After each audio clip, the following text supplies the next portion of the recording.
ડીસા આ માત્ર એક ગામનું નામ નથી, એક લાગણી છે. હા, મારા જન્મ પહેલાથી જ આ ગામના લોકો ડીસા શહેર તરીકે ઓળખે છે. મારા ગુજરાતની પ્રખ્યાત બટાટા નગરી એટલે Deesa. Deesa is not just a city for me, it is a far far more than just a city. It's like feeling, it's a love. અને પ્રેમને વ્યક્ત કરવા તો માતૃભાષા જ જોઈએ ને. આમ જોઈએ ને તો કશું જ નથી આ ડીસા પાસે. અને આમ જોઈએ તો પ્રકૃતિએ 16 શણગાર સજ્યા છે મારા ડીસામાં. હા, એની પાસે નદીના નામે બનાસનો વિશાળ રેતાળ પટ છે, જેમાં ક્યારેક જ પાણી આવે છે.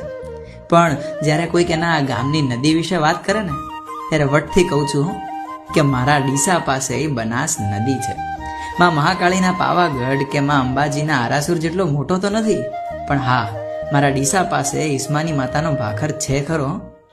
આ ગામને ધ્યાનથી જુઓ ને તો મંદિરોથી ઘેરાયેલું ગામ છે. પાલનપુર સાઈડથી રાજ મંદિર, ધાનેરા સાઈડથી ગાયત્રી મંદિર, ગામની વચ્ચે જલારામ મંદિર, ઠેક ઠેકાણે હનુમાનજી મંદિર અને વારસો સાચવીને બેઠેલું રામજી મંદિર.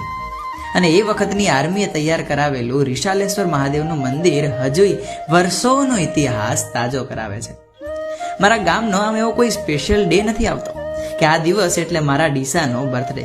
અને એટલે હવે મેં નક્કી કર્યું છે કે જે દિવસે મારો જન્મદિન આવે એ દિવસે મારા ડીસાનો બર્થડે.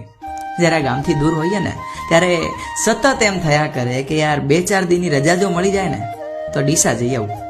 અને જો રજા ન મળે તો પછી અકળામણમાં એકાદ દિવસ તો એવો આવી જ જાય કે જ્યારે બધુંય કામ પડતું નાખીને જેમ એક બાળક એની માને ભેટી પડે ને એમ હું ડીસા ભાગી જાઉં. આ ગામ અને એની હવા સાચવે એવી રીતે છે જાણે એક મા એના બાળકને સાચવતી હોય. ડીસા અને આ વિડીયો વિશે તમારા વિચારો કમેન્ટમાં લખજો. અને આવા જ વિડીયો માટે ફોલો ચોક્કસથી કરતા જજો. જય શ્રી રામ.